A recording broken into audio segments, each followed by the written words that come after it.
کہ اللہ تعالیٰ نے فرمایا فتبارک اللہ احسن الخالقین، بڑا ہی برکت والا ہے اللہ جو بہت اچھا پیدا کرنے والا ہے، اس سے بہتر اس سے اچھا کوئی پیدا کرنے والا ہی نہیں ہے۔ یہ لفظ اتنا پیارا اتنا میٹھا ہے۔ جب آپ صلی اللہ علیہ وسلم پر وحی نازل ہوئی نا، یہ آیت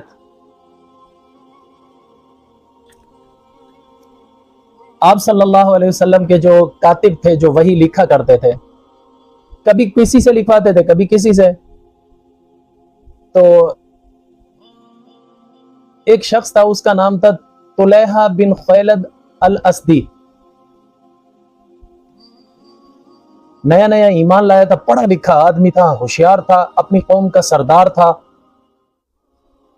بڑا وجیح قدآور اور طاقتور پہلوان۔ یوں سمجھو کہ صرف حضرت عمر کی فضیلت زیادہ ہے، ورنہ ڈیل ڈول میں اور طاقت میں اور عقل مندی میں وہ بے ہی نہیں حضرت عمر تھے۔ اب بات چھڑی ہے تو آپ کو ایک بات بتلاؤں، جب یہ وحی نازل ہوئی آپ صلی اللہ علیہ وسلم طلیحہ بن خیلد اسدی کو بلایا کہ طلیحہ ادھر آؤ، آئے، مجھ پر وحی نازل ہوئی ہے، لکھو۔ انہوں نے فوراً لکھنا شروع کی۔ آپ صلی اللہ علیہ وسلم نے فرمایا اللہ تعالیٰ نے انسان کو چنی ہوئی مٹی سے پیدا کیا، یہ آیت پڑھی وَلَقَدْ خَلَقْنَا الْإِنسَانَ مِنْ صُلَالَةٍ مِنْ طِينٍ، اس نے یہ آیت لکھی۔ حضور نے فرمایا ثُمَّ جَعَلْنَاهُ نُطْفَةً فِي قَرَارٍ مَكِينٍ، پھر اس کو نطفے کی شکل میں ایک مضبوط جگہ ٹھہرنے کی میں اللہ تعالیٰ نے وہاں ٹھہرایا، یعنی ماں کے پیٹ میں۔ ثُمَّ خَلَقْنَا النُّطْفَةَ عَلَقَةً، پھر اس نطفے کو جمے ہوئے خون میں تبدیل کیا۔ ثُمَّ خَلَقْنَا الْعَلَقَةَ مُضْغَةً، پھر اس جمے ہوئے خون کو گوشت میں تبدیل کیا۔ ثُمَّ فَخَلَقْنَا الْمُضْغَةَ عِظَامًا، پھر اس گوشت کے اندر ہڈی کو پیدا کیا۔ فَكَسَوْنَا الْعِظَامَ لَحْمًا، پھر اس کے اوپر گوشت کی تہ چڑھا دی۔ ثُمَّ أَنشَأْنَاهُ خَلْقًا آخر، پھر اس کو ایک اچھے سانچے کے اندر اس کو ڈھال دیا، بہت اچھی شکل و صورت میں ابھار دیا۔ جب یہ باتیں حضور صلی اللہ علیہ وسلم نے ابھی لکھوائی یہاں تک، تو طلیحہ بن خیلد اسدی کے منہ سے خود بخود یہ جملہ نکل آیا فَتَبَارَكَ اللَّهُ أَحْسَنُ الْخَالِقِينَ، فَتَبَارَكَ اللَّهُ أَحْسَنُ الْخَالِقِينَ، یہ اس کے منہ سے خود بخود نکل آیا۔ یار اتنا اچھا اللہ ہے، اتنا برکتوں والا ہے، اس سے اچھا تو کوئی خالق ہی نہیں، یہ اس کے منہ سے خود بخود غیر اختیاری طور پر نکل آیا۔ حضور نے فرمایا آگے لکھو، اس نے کہا جی بتاؤ۔ حضور نے فرمایا لکھو فَتَبَارَكَ اللَّهُ أَحْسَنُ الْخَالِقِينَ۔ حضور کو یوں دیکھنے لگا، کہنے لگا یہ تو میں نے کہا ہے۔ حضور نے فرمایا مجھ پر وحی آئی ہے۔ کہنے لگا نہیں، اگر تجھ پر وحی آئی ہے تو یہ وحی تو مجھ پر آئی ہے۔ یہاں سے اس نے نبوت کا دعویٰ کیا، میں بھی نبی ہوں، وحی مجھ پر آتی ہے، اور وہ اسلام سے پھر گیا۔ حضور صلی اللہ علیہ وسلم نے سمجھانے کے لیے بندے بھیجے، نہیں کر ایسی حرکت۔ وہ پڑھا لکھا تھا، اس نے اپنے کلام بنانا شروع کیے اور لوگوں کو کہنے لگا کہ مجھ پر وحی آتی ہے جیسی محمد پر وحی آتی ہے، اگر وہ اپنے علاقے کا نبی ہے تو میں بھی اپنے علاقے کا نبی ہوں۔ حضور صلی اللہ علیہ وسلم وفد بھیجا سمجھانے کے لیے، لیکن وہ مانا نہیں۔ حضور صلی اللہ علیہ وسلم کی وفات ہوئی تو اس کے بعد اس نے زور پکڑنا شروع کیا اپنے نبوت کا اعلان کر کے۔ لوگوں کا جتھا اس کے، لوگ ویسے بھی حق کی طرف کم آتے ہیں، باطل کی طرف بھاگتے چلے جاتے ہیں، لوگ اس کی طرف کھچے ہوئے چلے جا رہے تھے۔ تو حضرت ابو بکر صدیق رضی اللہ تعالیٰ نے جب مرتدین کے خلاف جہاد کیا تو اس کے خلاف بھی لڑنے کے لیے ایک لشکر روانہ کیا۔ تو نہیں مان رہا تو تجھ سے جنگ ہے۔ اس نے ڈٹ کر مسلمانوں کا مقابلہ کیا، یہاں تک کہ مسلمانوں کی فوج کو شکست ہو گئی۔ حضرت ابو بکر صدیق نے دوبارہ ایک لشکر بھیجا، فوج بھیجی لڑنے کے لیے، اس کو بھی شکست ہو گئی۔ پھر یہ بڑا طاقتور جنگجو آدمی تھا۔ پھر حضرت ابو بکر صدیق نے حضرت خالد بن ولید کو لشکر دے کر بھیجا۔ خالد بن ولید سے اس کی گھمسان کی جنگ ہوئی۔ جنگ میں حضرت خالد بن ولید نے قسم کھائی کہ میں جب تک اس کو قتل نہیں کروں گا چین سکون کی زندگی نہیں گزاروں گا، میں اس کو قتل کر کے چھوڑوں گا۔ لیکن ہوا یہ کہ جنگ کے اندر طلیحہ کی فوج کو شکست ہوئی، تو طلیحہ کو حضرت خالد بن ولید نے گرفتار کرنا چاہا، لیکن یہ نکل کر ملک شام بھاگ گیا۔ جب ملک شام بھاگا تو وہاں کا جو بادشاہ تھا عیسائی تھا ہرقل، اس کو جب پتہ چلا کہ یہ مسلمانوں کا ایک سردار تھا، ایمان لے آیا، اب مسلمانوں کا دشمن بن گیا، تو اس سے تو فائدہ اٹھانا چاہیے۔ تو اس نے اس کی بڑی آؤ بھگت کی, بڑی اس کو عزت دی, بڑا اس کو پروٹوکول دیا. یہ ملک شام میں رہا کچھ عرصہ. پھر جب مسلمانوں کی فتوحات ہونے لگی, اس کو پتہ چلا کہ مسلمان تو پھیلتے آ رہے ہیں. اس نے سمجھ لیا کہ یہاں مسلمانوں سے مقابلہ کرنا ہمارے بس کی بات نہیں ہے. یہ وہاں ملک شام سے نکلا, سیدھا اٹلی چلا گیا, جرمن. وہاں کا جو بڑا چرچ تھا, وہاں جا کر اس نے جو ہے نا مدد طلب کی فوج کی کہ میں عربی ہوں لیکن عیسائی ہوں, تو میری مدد کرو تو میں مسلمانوں کے خلاف جنگ لڑوں گا. انہوں نے پھر اس کو برطانیہ بھیجا. برطانیہ کا شہر برہنگم. تو وہاں پر یہ وہاں کے بادشاہ سے ملا. اس نے بہت بڑی فوج اس کو دے کر اس کو دوبارہ اٹلی بھیجا. اٹلی کا جو بڑا پادری تھا چرچ کا, اب بھی سب سے بڑا دنیا کا چرچ وہی ہے. تو جہاں یہ پوپ جان پال, جہاں پوپ مقرر کیا جاتا ہے اس چرچ میں, تو وہاں سے جب برطانیہ کی بھی فوج آ گئی, یہ بھی فوج آ گئی, تو تقریباً وہ فوج تقریباً 3-4 لاکھ افراد پر مشتمل تھی. اور اس میں انگریزوں کے منجھے ہوئے جنگجو, خطرناک قسم کی فوج, ہر قسم کے اسلحے سے لیس, سواریاں ان کے پاس عالی شان. انہوں نے پھر وہاں سے حملے کے ارادے سے وہ نکلے. یہ کون سا وقت تھا؟ یہ وہ وقت تھا جب حضرت ابو بکر صدیق کے زمانے میں تقریباً آدھا ملک شام فتح ہو چکا تھا, تھوڑا حصہ ابھی باقی تھا جہاں پر مسلمانوں کی جنگ لگنی تھی. اور مسلمانوں کے 3-4 محاذ کھلے ہوئے تھے اس وقت. قیساریہ جگہ ہے, وہاں پر بھی محاذ چل رہا تھا. فلسطین کی طرف بھی جنگ لگی ہوئی تھی, اور اجنادین کی بھی جنگ لگی ہوئی تھی. تو ادھر یہ لاکھوں کا لشکر آ گیا. تو حضرت عمر رضی اللہ تعالیٰ عنہ نے حضرت خالد بن ولید کو خط لکھا کہ 3000 کا لشکر دے کر ان کو اس کے مقابلے پہ بھیجو. یہ جو بڑا لشکر آ رہا ہے 3 لاکھ کا, ان کے مقابلے میں. تو اس کا امیر میسرہ بن مسروق ابسی رضی اللہ تعالیٰ عنہ کو بنا دو. بنا دیا. یہ جب وہاں ملک شام میں پہنچے, ادھر سے مسلمانوں کی فوج پہنچی, ادھر سے کافروں کی فوج پہنچی. مسلمان چونکہ عرب کے رہنے والے تھے, عرب کا موسم ہے گرم خشک, ان کی سواریاں بھی اسی موسم کی ہلی ہوئی تھی, یہ عربی لوگ بھی اسی موسم کے ہلے ہوئے تھے. جب ملک شام گئے تو وہاں کا موسم تو ہمیشہ ایسے ہوتا ہے جیسے ہمارے ہاں ناران کاغان کا ہے, ٹھنڈا موسم, ہمیشہ بادل چھائے ہوئے, اور رم جم چلتی رہتی ہے, ہمیشہ ہلکی ہلکی فوار بارش کی چلتی رہتی ہے. خیر, جب یہ فوجیں وہاں آمنے سامنے جا کر کھڑی ہوئی تو انہوں نے, مسلمانوں نے جو دیکھا, اتنا بڑا لشکر ان کا کافروں کا, مسلمان بڑے حیران ہوئے.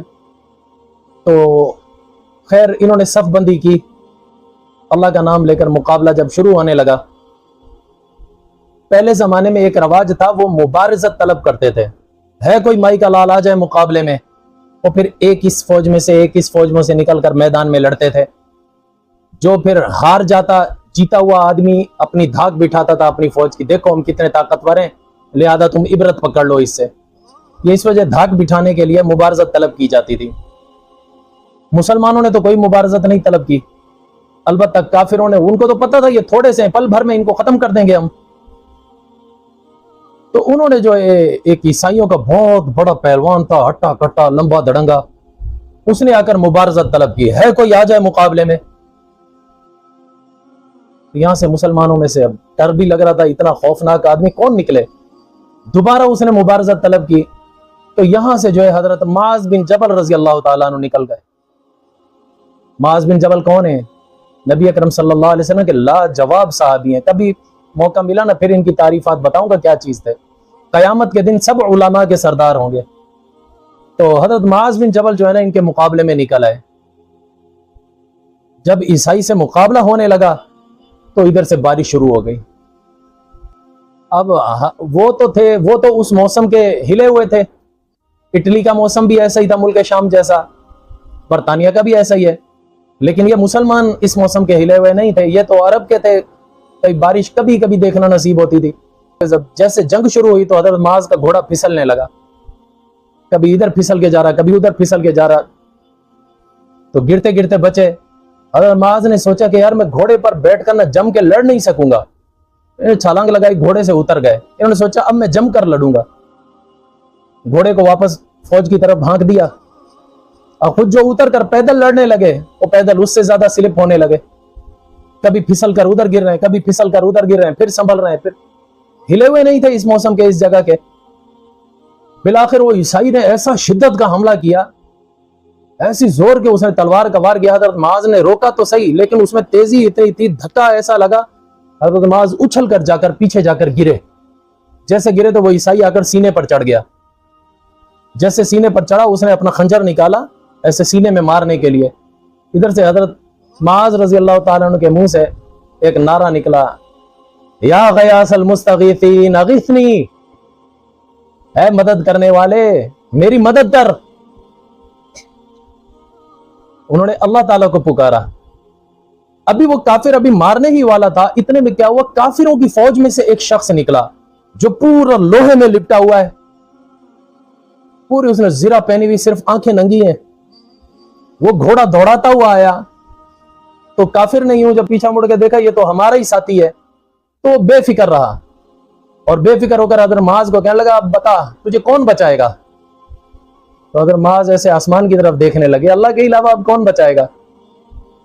تو وہ بے فکر تھا کہ پیچھے آنے والا جو ہے وہ میرا ہی ساتھی ہے. لیکن وہ جو گھوڑا دوڑاتا ہوا آیا, گھڑ سوار, اس نے تلوار ماری, اس کافر کی گردن اترتی ہوئی جا کر دور گری, اور گردن اتارتے ہوئے اس نے یہ لفظ کہا, فقد اتاک الغوث, لے بھائی تیری مدد آ گئی.